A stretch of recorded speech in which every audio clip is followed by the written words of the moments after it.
My dear student, আমি তোমাদের ABT test paper পড়াচ্ছি উচ্চ মাধ্যমিকের ইতিহাস। যা দেখলে তুমি ভুল করবে, কারণ এই ভিডিওগুলি হলো মুখস্থ করার জন্য সবচেয়ে আধুনিক পদ্ধতি।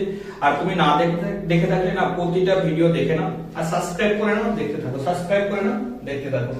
দেখো আজ স্টার্ট করেছি 79, একের পর এক সব পেয়ে যাবে, সব সাবজেক্ট দেখতে থাকো।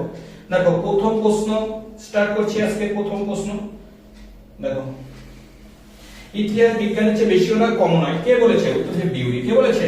বিউরি। আধুনিক ইতিহাস রচনার পদ্ধতিটি কেমন জানো? সাবঅ্যালটন পদ্ধতি। সাবঅ্যালটন মানে নূতন সামাজিক ইতিহাস, সাধারণ লোককে নিয়ে লেখা হয়। সাবঅ্যালটন পদ্ধতি মানে কি? নূতন সামাজিক ইতিহাস, সাধারণ লোককে নিয়ে লেখা হয়। পর্তুগিজরা ব্ল্যাক গোল্ড বলতো কাকে? গোলমরিচকে। কাকে বলতো? গোলমরিচকে। দেখো মার্কেন্টাইল শব্দটি সর্বপ্রথম ব্যবহার করে কে জানো? Adam Smith. Adam Smith. Mercantile হচ্ছে অর্থনীতির শব্দ। কি শব্দ? অর্থনীতির শব্দ। গ্যারান্টি ব্যবস্থা কি জানো? উত্তরে রেলপথের সঙ্গে যুক্ত। গ্যারান্টি ব্যবস্থা কি জানো? রেলপথ যারা যে কোম্পানিগুলো তৈরি করেছিল তাদের জন্য যে সুযোগ সুবিধাগুলি দিয়েছিল তাকে গ্যারান্টি বলা হয়, তাদের রেলপথের সঙ্গে যুক্ত। ক্যান্টন বাণিজ্য অবসান ঘটে কবে জানো? ক্যান্টন বাণিজ্য অবসান ঘটে 1842 সালে। ক্যান্টন চীনের যে ক্যান্টন বন্দরে যে বাণিজ্য হয় তা অবসান ঘটে। রাউতারি বন্দোবস্ত কে চালু করে জানো? রাউতারি বন্দোবস্ত Thomas Munro. Thomas Munro. Gandhiji Harijan কথার অর্থ কি জানো? অস্পৃশ্য। হরিজন কথার অর্থ কি? অস্পৃশ্য। তারপর দেখো মেলানো।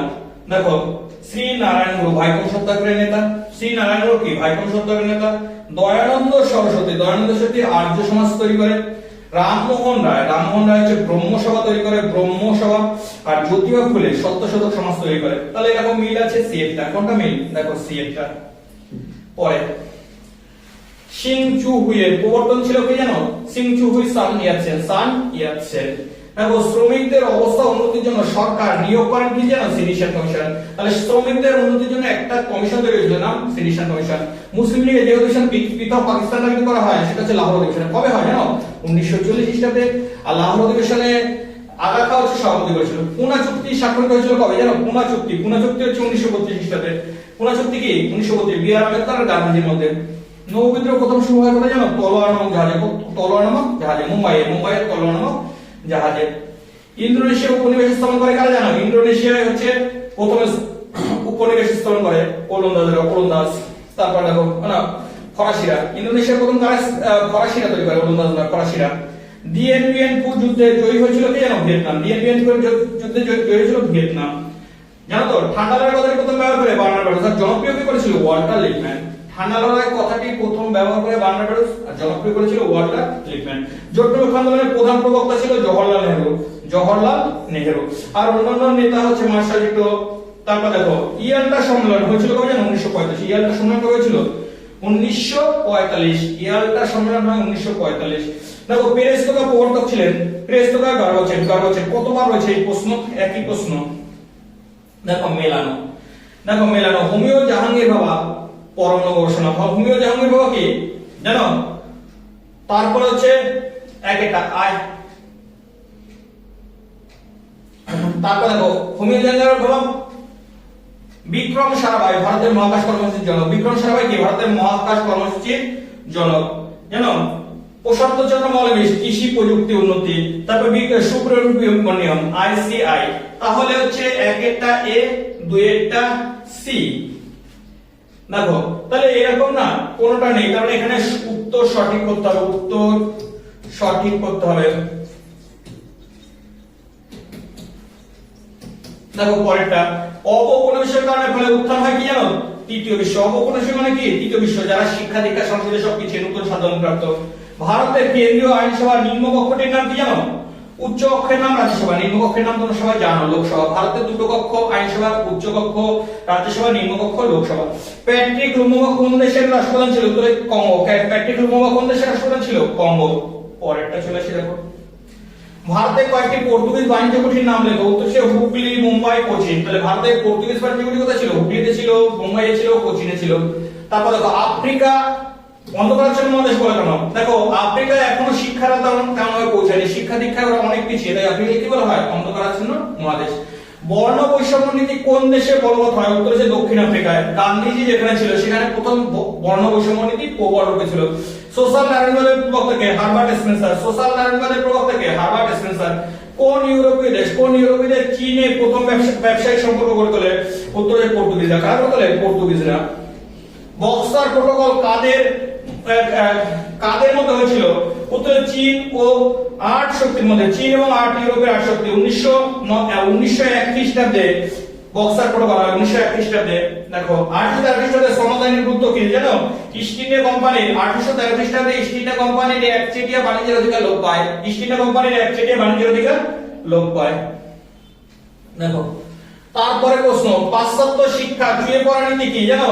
মেকলের মতে শিক্ষিত লোকের পাশে, শিক্ষিত লোক ভালো যদি কিছু লোককে শিক্ষিত করা হয় তাহলে না অন্য লোকরাও কি হবে? তাদের থেকে শিক্ষিত হয়ে যাবে। এটার নাম হচ্ছে চুয়ে পড়া নীতি। কোন গভর্নর জেনারেল ওরিয়েন্টিস্ট মানে হচ্ছে কি জানো? বিতর্ক অবসান ঘটায়, মানে হচ্ছে প্রাচ্য পাশ্চাত্য দ্বন্দ্ব। প্রাচ্য পাশ্চাত্য পেইন্টিং 1825 প্রাচ্য পাশ্চাত্য মানে হচ্ছে এলিয়েটিস্ট। তারপর দেখো ম্যান মেকিং রিলিজিয়ন, মানুষ গড়ার আদর্শে কে বিশ্বাসী ছিল? বিবেকানন্দ। মানুষ গড়ার আদর্শে বিশ্বাসী কে ছিল? বিবেকানন্দ। 100 দিনের সংস্কার কি? দেখো চীনের বুদ্ধিজীবীরা কাও হুইয়ে সংস্কার দাবিতে 1995 সালে সম্রাট কি করে? কুয়াংশু কি করে? 100 দিনের সংস্কারের একটি প্রকল্প চালু করে, তার নাম কি? সংস্কার করে, তাকে বলা হয় 100 দিনের সংস্কার। তাহলে চীনে কুয়াংশু 1895 সালে 100 দিনের একটি সংস্কারের কাজ চালায়। কলকাতা বিশ্ববিদ্যালয়ের প্রথম উপাচার্যকে? উত্তর হচ্ছে উইলিয়াম কোলভিল। প্রথম উপাচার্যকে? William Colville. ভারতীয়রা সাইমন্স কমিশন গঠন করেছিল। উত্তর হচ্ছে সাইমন্স কমিশনে কোনো ভারতীয় ছিল না। সাইমন্স কমিশনে কি কোনো ভারতীয় ছিল না। কে সাম্প্রদায়িক বাটোয়ারা কি ঘোষণা করে? উত্তর হচ্ছে র্যামসে ম্যাকডোনাল্ড। 1932 খ্রিস্টাব্দে। কে কবে? র্যামসে ম্যাকডোনাল্ড 1932 খ্রিস্টাব্দে। র্যামসে ম্যাকডোনাল্ড 1932 খ্রিস্টাব্দে সাম্প্রদায়িক বাটোয়ারা নীতি ঘোষণা করে। সাম্প্রদায়িক বাটোয়ারা নীতিটা কি? র্যামসে ম্যাকডোনাল্ড বলেছিল হিন্দু মুসলিম দুটো পৃথক জাতি, একটি জাতি দ্বারা অন্য জাতির উন্নতি সম্ভব নয়। একটি জাতি দ্বারা অন্য জাতির উন্নতি সম্ভব নয়। এই নীতিকে কি বলা হয়? কেন? সাম্প্রদায়িক বাটোয়ারা নীতি। এর দ্বারা তিনি হিন্দু মুসলিমদের দাঙ্গা সৃষ্টি করতে চেয়েছিল, আর না তারপরে যাতে জাতীয় আন্দোলন কমে যায়। সত্যবিলোপ নীতি প্রবর্তন করে কে? উত্তর হচ্ছে লর্ড ডালহৌসি। সত্যবিলোপ নীতি কে প্রবর্তন করে? লর্ড ডালহৌসি। দেখো দ্বিতীয় বিশ্বযুদ্ধের সময় জাপানের প্রধানমন্ত্রী কি ছিল? উত্তর হচ্ছে হিদেকি তোজো। তারপর দেখো সুভাষ চন্দ্র বসুকে পূর্ব এশিয়া ভারতের স্বাধীনতা আন্দোলন জনক বলে অভিহিত করেছে কে? রাসবিহারী বসু। তাহলে রাসবিহারী বসু সুভাষ চন্দ্রকে কি বলেছে? পূর্ব এশিয়া স্বাধীনতা সংগ্রামের জনক। তারপর দেখো বেষ্টনী নীতি বা সীমায়িত নীতি কি? দেখো জর্জ কেনান বলে আমেরিকার উন্নতির জন্য আমেরিকার উচিত সোভিয়েত রাশিয়ার না প্রভাব যে অঞ্চলে বর্তমান সেই অঞ্চলের মধ্যে সীমাবদ্ধ রাখা, মানে সোভিয়েত রাশিয়ার প্রভাবটা বেশি বাড়তে না দেয়া। তাহলে জর্জ কেনান বলে সোভিয়েত রাশিয়ার প্রভাব যে অঞ্চল বর্তমান তার মধ্যে সীমিত রাখা, বাইরে বের হতে না পারে, এটার নাম হচ্ছে বেষ্টনী নীতি, মানে সোভিয়েত রাশিয়াকে আটকে রাখা। ইয়াসের আফতার কে ছিলেন? দেখো ইয়াসের আফতার প্যালেস্তাইনের প্রথম রাষ্ট্রপতি। ইয়াসের আফতার কে ছিলেন? প্যালেস্তাইনের প্রথম রাষ্ট্রপতি। স্বাধীন ভারতের প্রথম নির্বাচন কবে হয়? 1951 খ্রিস্টাব্দে। 1951 খ্রিস্টাব্দে কি হয়? প্রথম নির্বাচন হয়। স্বাধীন আলজেরিয়ার প্রথম রাষ্ট্রপতি কে ছিল? উত্তর হচ্ছে আহমেদ বেন বেল্লা। তাহলে কি বললাম? আহমেদ বেন বেল্লা কি ছিল? স্বাধীন আলজেরিয়ার প্রথম রাষ্ট্রপতি। এই হচ্ছে এসএট এর পুরো এমসিকিউ। দেখতে থাকো, সাবস্ক্রাইব করে রাখো, তুমি লাভবান হবে। পুরো ভিডিও দেখো, পরবর্তী ভিডিও একটু পরে আসছে।